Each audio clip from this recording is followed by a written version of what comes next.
Hemos empezado a considerar este atributo de Dios, de la voluntad, y dijimos que esta voluntad de Dios es su facultad de autodeterminación, por la cual Dios ordena, establece, decreta todas las cosas que han de ocurrir, que esta voluntad es libre, que esta voluntad es suprema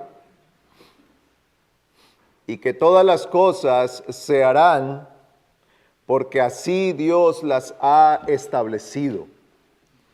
Y dijimos que hay al menos dos funciones, algunos teólogos le llaman funciones, otros aspectos de la voluntad de Dios que es conocida en la palabra, y es la voluntad preceptiva o la voluntad revelada, y la voluntad decretiva o la voluntad oculta, como algunos otros le llaman. Pues en esta mañana nos detendremos para considerar ese aspecto de la voluntad de Dios que se conoce como la voluntad decretiva o la voluntad oculta. La Biblia frecuentemente habla de la voluntad de Dios como la razón definitiva y suprema de todo lo que sucede. En Efesios 1:11, Pablo se refiere a Dios como el que hace todas las cosas conforme al designio de su voluntad. Y miremos por un momento ese pasaje, Efesios 1:11.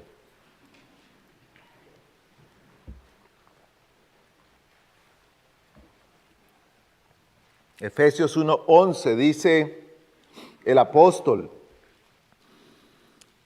también hemos obtenido herencia, habiendo sido predestinados según el propósito de aquel que obra todas las cosas conforme al consejo de su voluntad. Y en este pasaje, que ciertamente nosotros debemos decir que por su contexto se está refiriendo a la salvación, a la redención, porque allí este texto está hablando acerca de esto. Los versículos anteriores, Pablo está hablando que hemos sido escogidos en Cristo desde antes de la fundación del mundo para ser santos y sin mancha. Hemos sido redimidos mediante su sangre. Es decir, el tema tiene que ver con la redención, y lo que Pablo viene hablando tiene que ver con la redención. Y hablando de esto, y hablando de la redención, y hablando de la predestinación o de la elección, entonces Pablo dice que hemos obtenido herencia habiendo sido predestinados según el propósito de aquel que obra todas las cosas conforme al consejo de su voluntad. Y aquí el apóstol amplía, porque no solamente en la salvación, sino que él dice que en todas las cosas Dios obra según el consejo, conforme al consejo de su voluntad. Así que Pablo está hablando aquí acerca de todo lo que se hace y todo lo que Dios hace, que lo hace según su voluntad, de acuerdo a su voluntad, cuya voluntad no está sujeta a nada ni a nadie. Esta es una voluntad libre, no es un obrar por necesidad, no es un obrar por coacción. No hay nada ni nadie obligando a Dios en lo que hace, sino que Dios actúa libremente conforme a su beneplácito según su voluntad. Así que la voluntad de Dios es manifestada en todas las cosas. Y todas las cosas que Dios hace, las hace por su mera voluntad, no por una obligación o coacción. Así que cuando hablamos de la voluntad decretiva, entendemos que Dios quiere lo que sucederá en la historia y en el plan que ha establecido para su creación y para el desarrollo de la vida y de todo lo que ha de ocurrir. Este aspecto de la voluntad de Dios es aquel por el cual Dios ordena, determina, establece todas las cosas, todo lo que ha de suceder. Dios lo ha ordenado y así se hará. En algunos casos, Dios lo cumplirá efectivamente, es decir, solamente por su palabra o por su orden. El Salmo 33, 6 dice: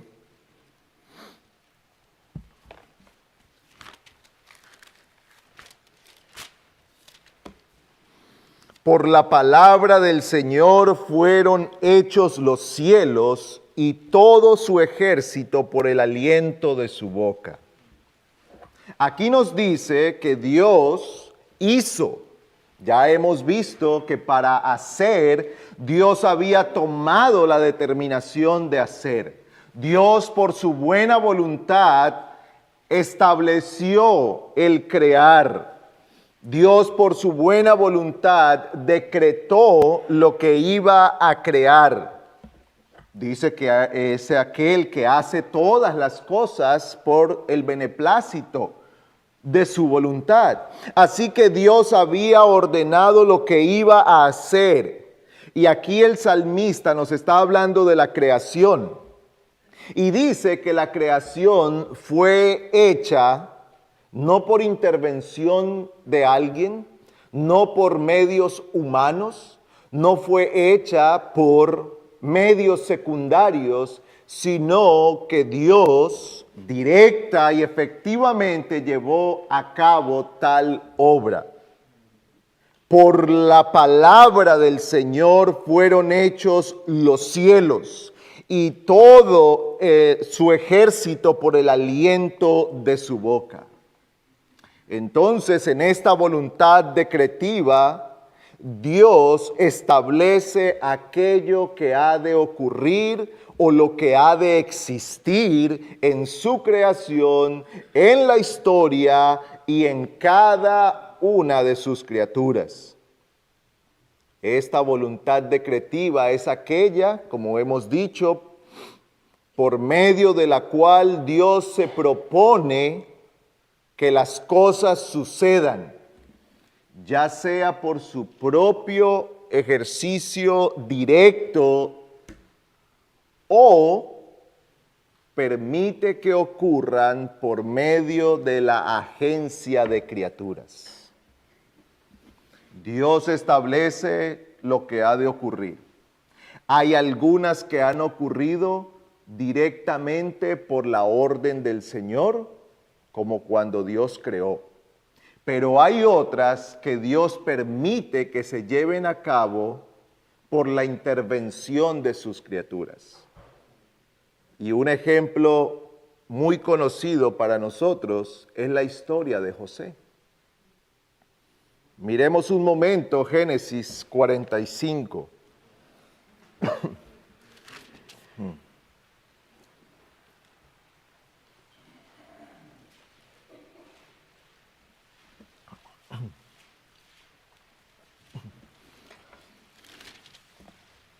Génesis 45, versículo 4. Y José dijo a sus hermanos, aquí José se da a conocer Acaban de recibir la noticia, yo soy José. Versículo 4, y José dijo a sus hermanos, acercaos a mí. Y ellos se acercaron y él dijo, yo soy vuestro hermano José, a quien vosotros vendisteis a Egipto. Ahora pues, no os entristezcáis, ni os pese el haberme vendido aquí. Pues para preservar vidas me envió Dios delante de vosotros. Porque en estos 2 años ha habido hambre en la tierra y todavía quedan otros 5 años en los cuales no habrá ni siembra ni siega. Y Dios me envió delante de vosotros para preservaros un remanente en la tierra y para guardaros con vida mediante una gran liberación. Ahora pues, no fuisteis vosotros los que me enviasteis aquí, sino Dios. Y Él me ha puesto por padre de Faraón y señor de toda su casa y gobernador sobre toda la tierra de Egipto. Dios había establecido preservar la vida de su pueblo. Había una promesa hecha a Abraham, Isaac y Jacob. Y Dios no iba a dejar su promesa sin cumplir. Y en este episodio, Dios ordenó que la preservación de la vida de ese pueblo se diera a través de toda esta historia que se desarrolla en la vida de José. Y todo lo que se mueve allí. Y Dios lo estableció de ese modo, de tal manera que esto nos muestra a nosotros que Dios cumple sus propósitos siempre. Ya sea porque lleva a cabo directamente las obras, y dijo Dios, sea y fue. O porque Dios determine medios, circunstancias, personas, criaturas que operan de tal manera que Dios finalmente cumple sus propósitos. Finalmente lleva todo a donde Él quería.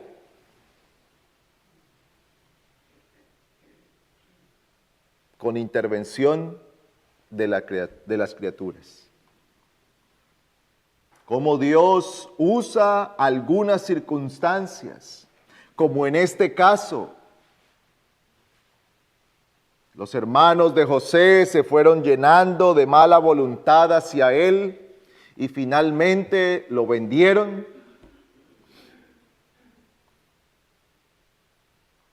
Y todo lo que José pasó allí, la falsa acusación, llegar a la cárcel, lo que se dio en la cárcel, hasta que el Señor lo puso delante del faraón.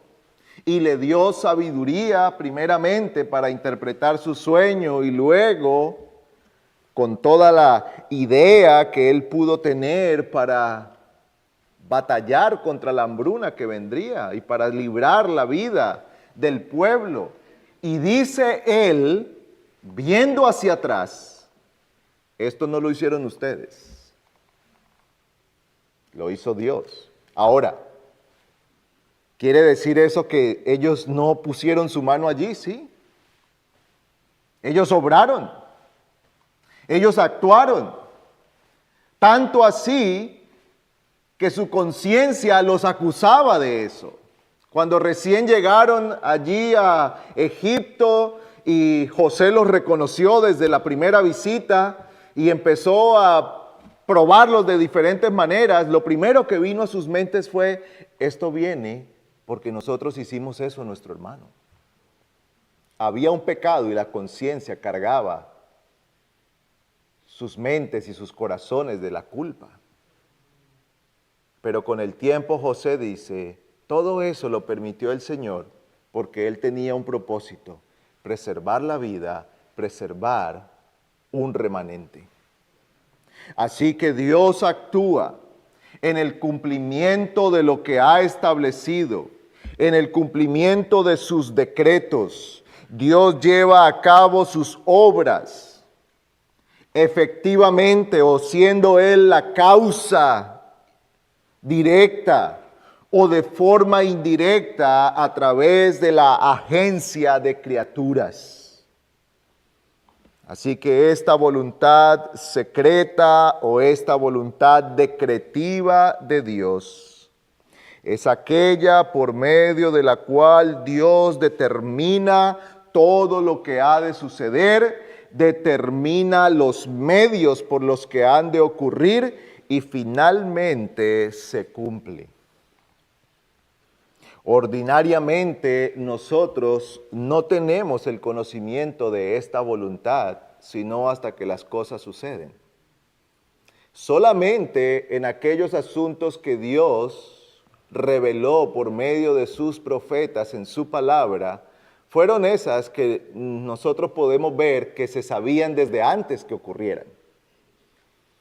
Muchos años antes que el Señor Jesucristo viniera, Isaías escribió: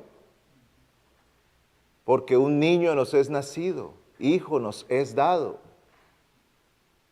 He aquí la Virgen concebirá y dará a luz un hijo y llamará su nombre Emmanuel.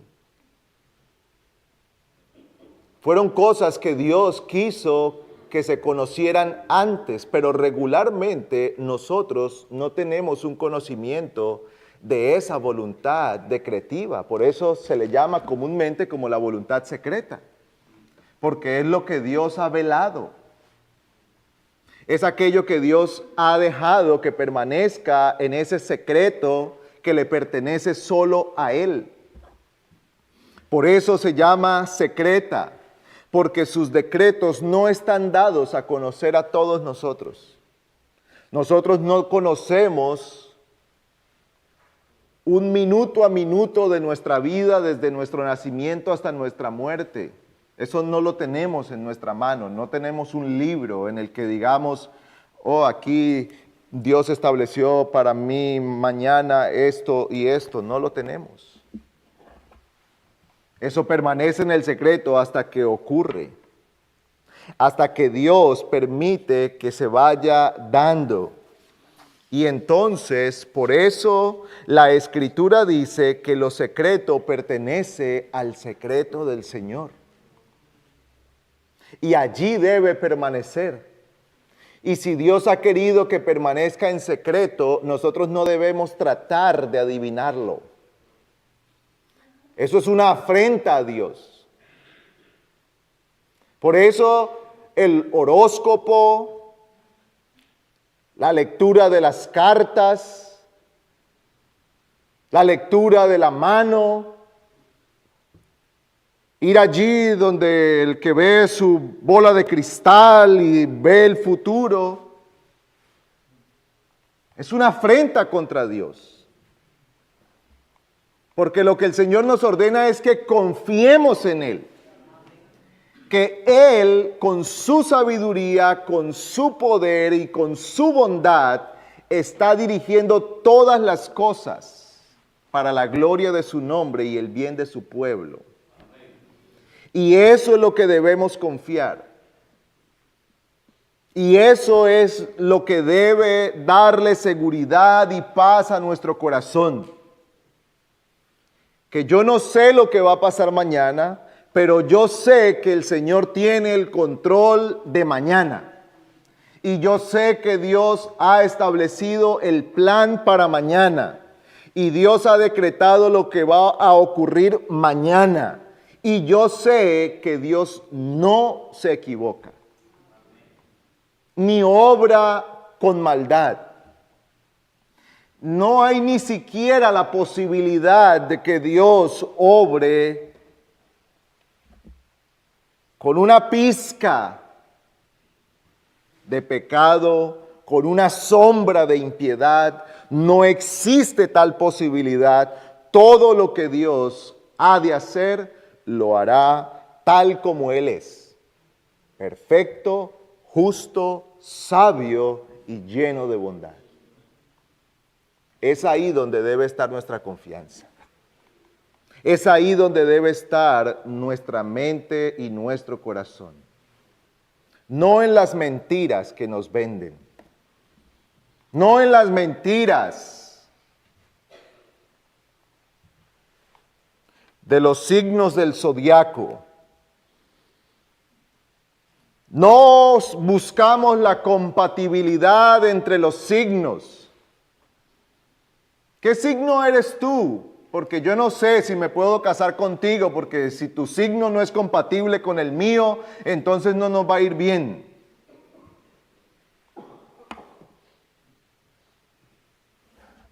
¿Qué dicen las estrellas hoy? ¿Nos conviene hacer esto o no nos conviene? No, nuestra mirada debe estar en el Señor y nuestra confianza debe estar en Él y en su poder.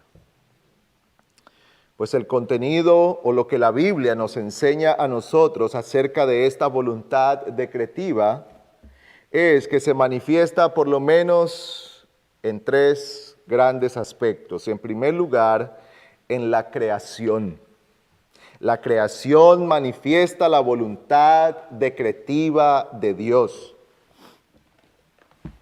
Miremos Apocalipsis capítulo 4.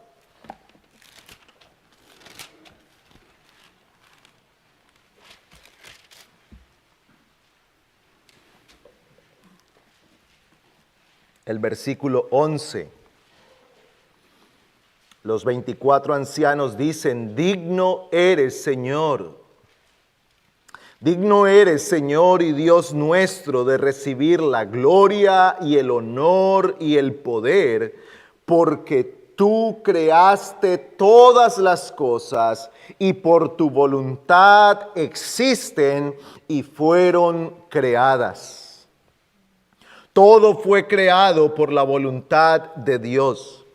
Estos 24 ancianos que están allí delante del trono y que adoran al Señor, en su adoración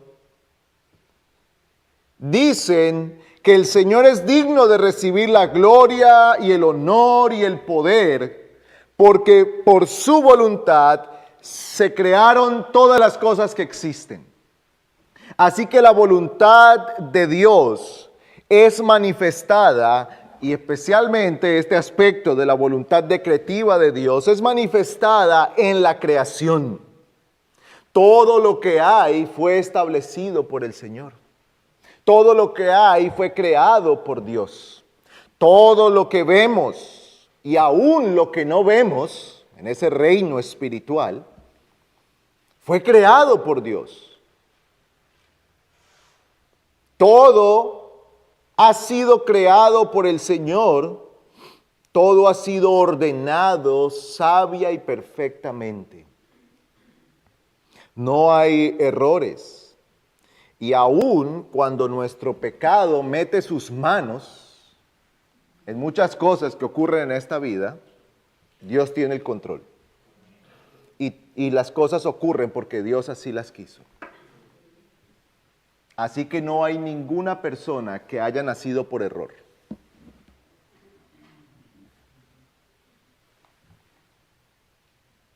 Nadie nació por error. Tal vez usted piensa que usted es el fruto de un embarazo no deseado. Dios quería que naciera. Dios quería que nacieras.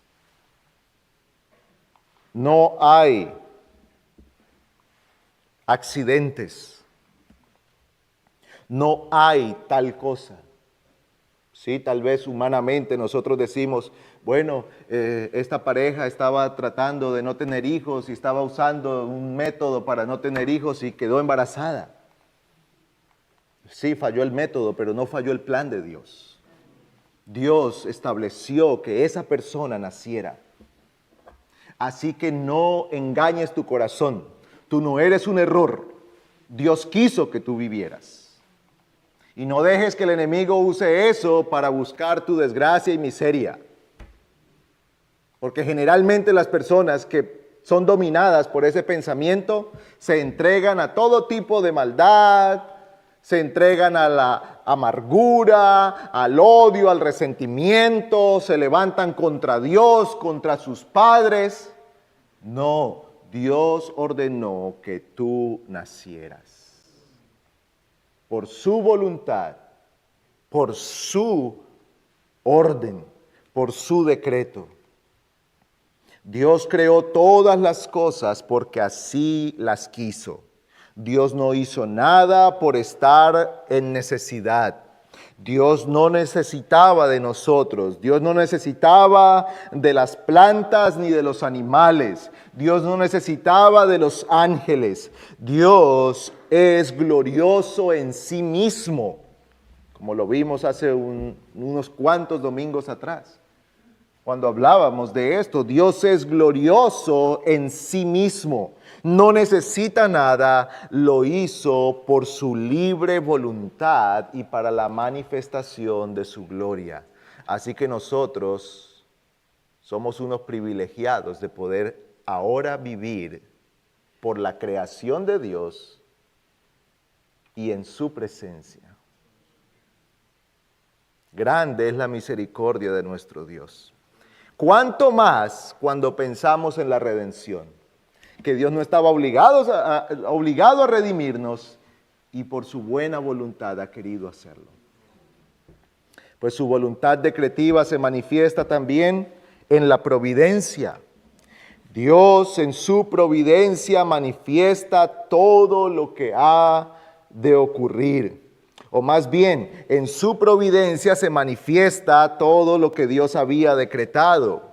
Él también quiere preservar la historia, la vida de los hombres y dirigirá todas las cosas al cumplimiento de su voluntad, aun cuando nosotros pretendamos negarnos o ir por otro camino.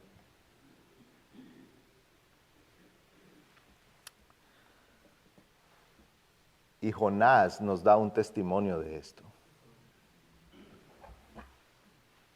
¿Usted recuerda la historia de Jonás? El Señor le dijo que fuera allí a predicar. Él dijo, yo no voy. Y el Señor dijo, vas en barco o vas en vientre de pez, pero vas. Porque Dios había ordenado que esa gente oyera la predicación y se arrepintieran. Dios establece todas las cosas, las circunstancias, y ya vimos el caso de José, todas las cosas, por minuciosos que sean los detalles, por pequeñas que sean las diferentes situaciones que se presentan, Dios las usa. Y cuando nosotros nos detenemos a pensar un poco en nuestra vida y miramos hacia atrás, podemos ver eso. Cuán grande diferencia hizo que ese día no pudiéramos salir a tiempo porque el carro tenía una llanta dañada. Y eso no nos dejó llegar a tiempo a un lugar, pero ese retraso que en ese momento parecía algo malo, Dios lo usó para traer otras cosas que han cambiado mucho, mucho de la historia. Por lo menos de nuestra historia. Esos pequeños detalles que nosotros pensamos que son a veces hasta malos y que se convierten en un tropiezo, cuando vemos hacia atrás, vemos cómo Dios ha usado eso para el cumplimiento de sus propósitos. Dios ha decretado esas cosas y esas cosas no las sabemos sino cuando ocurren y cuando pasa el tiempo. Porque en el momento nosotros solo vemos la circunstancia. En el momento solo vemos que me despidieron del trabajo. Solo vemos el diagnóstico de la enfermedad. Solo vemos que ocurrió esto o aquello y decimos, yo no sé para qué está pasando esto. Y muchas veces, cuando el tiempo pasa, entonces vemos cómo Dios permitió que al perder ese trabajo se abrieran otras posibilidades. Que a través de esa enfermedad el Señor me llevó a conocer el Evangelio. Que a través de ese dolor el Señor permitió que un familiar nuestro oyera de Cristo, que el Señor permitió que nuestra vida fuera preservada. Todo eso es lo que Dios manifiesta en su decreto. Todo eso es lo que Dios en su providencia manifiesta. Y allí vemos que Dios había establecido todo lo que había de ocurrir. En tercer lugar, vemos que la salvación muestra esta voluntad decretiva. Hemos leído Efesios 1.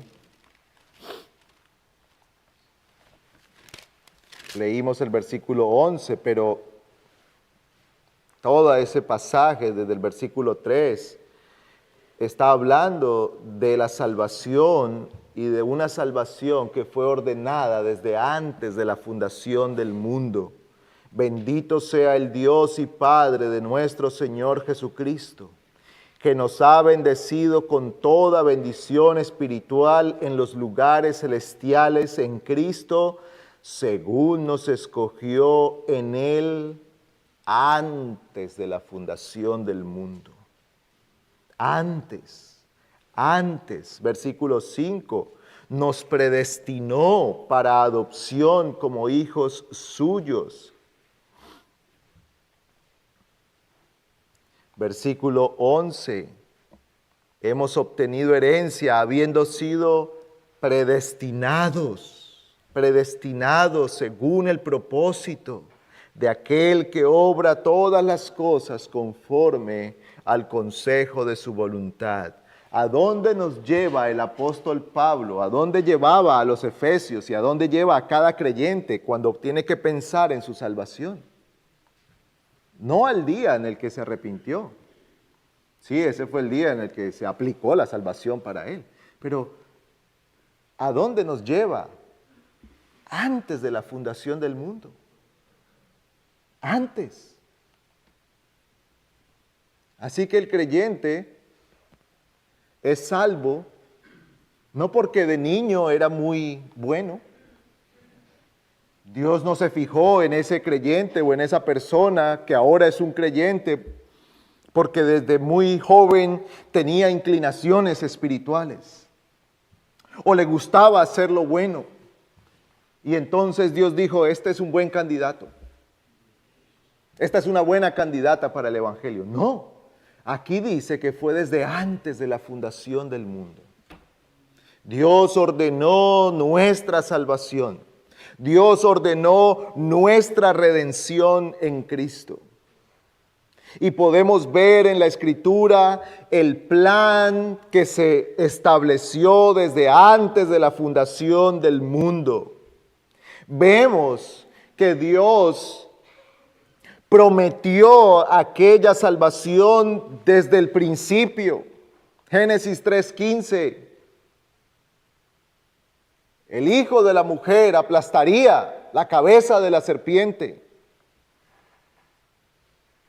Vemos cómo se estableció que el Señor lograra la salvación. Vemos cómo Dios había establecido la aplicación de esa salvación en los hombres, en el corazón de aquellos que iban a ser salvos. Y vemos cómo el Señor ha dicho en su palabra y ha establecido la consumación final y la victoria de su pueblo y de los suyos, y esto ha sido anunciado desde ahora.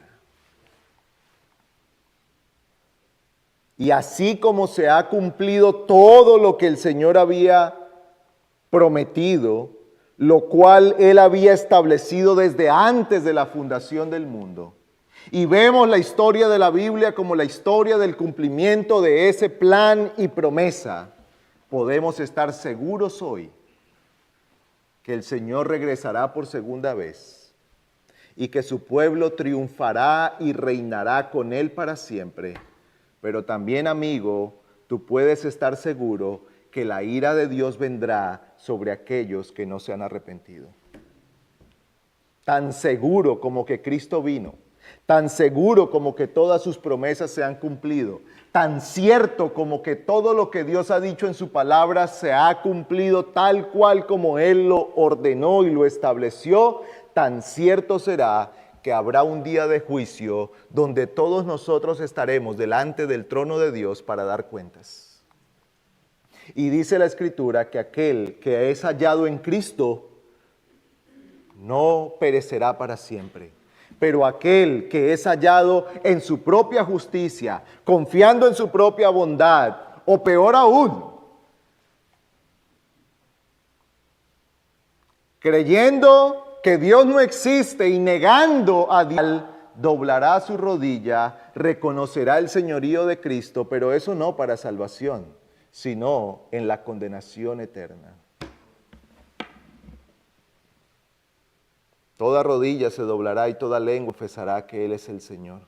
Eso no quiere decir que todos se van a arrepentir y van a ser salvos, sino que ya no habrá espacio para los escépticos, para los ateos, ya no habrá espacio para los que niegan el juicio y la eternidad, ya no habrá lugar para el que dice, el infierno no existe, el infierno es la tierra, ya no habrá lugar para el que dice, todas esas son teorías, nos morimos, todo se acaba.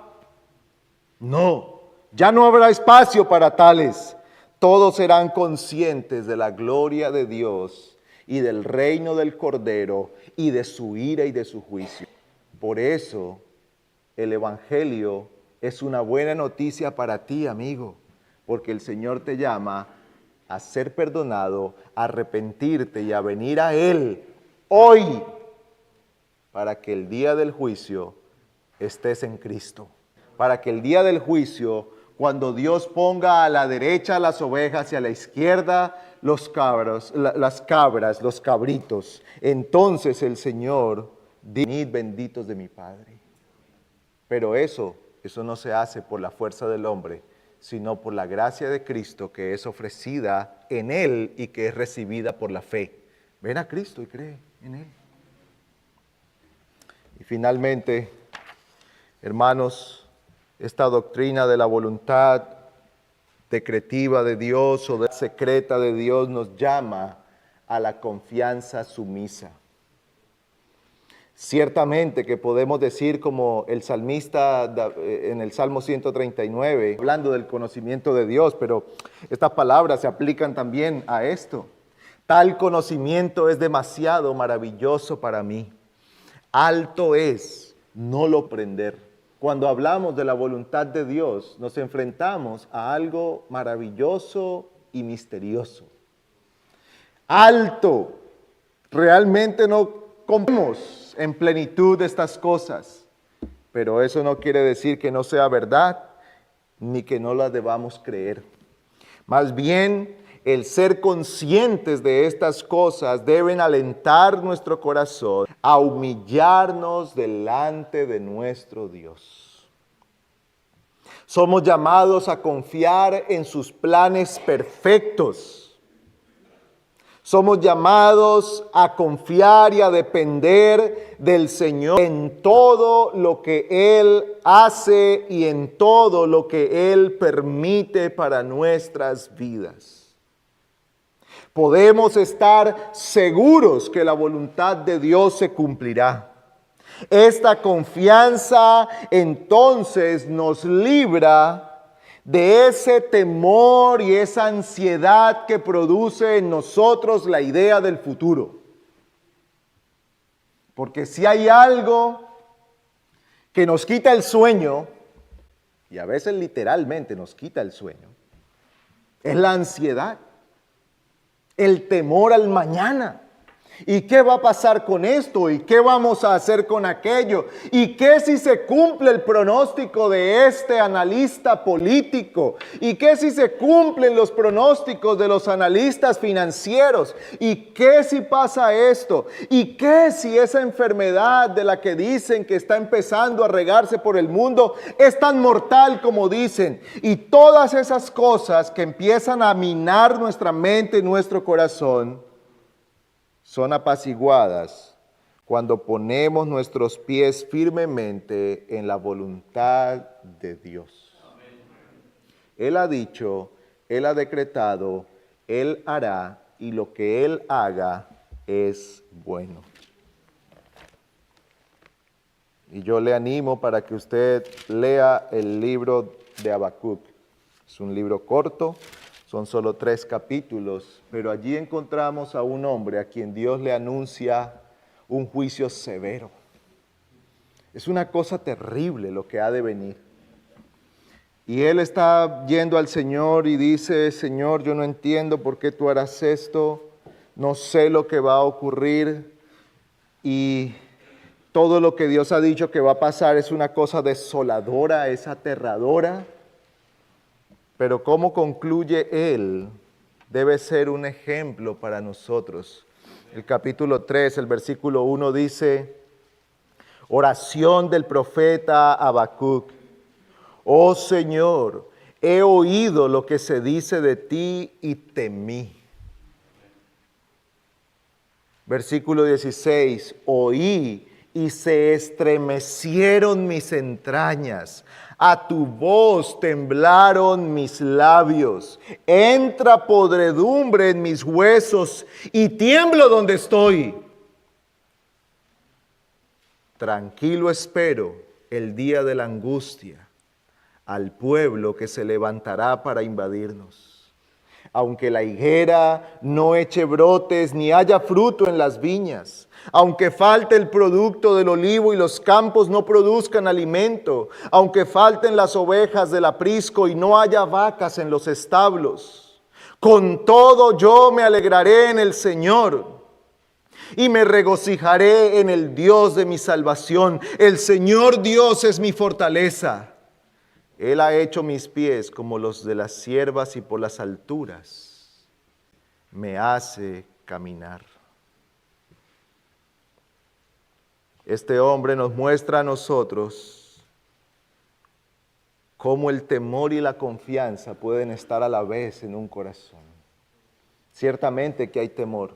Hermanos, el temor hace parte de nuestras vidas. Tememos a la muerte, tememos a la tragedia, tememos a la enfermedad, tememos al mañana. Pero este hombre nos muestra a nosotros cómo un corazón se puede rendir al Señor y confiar en Él.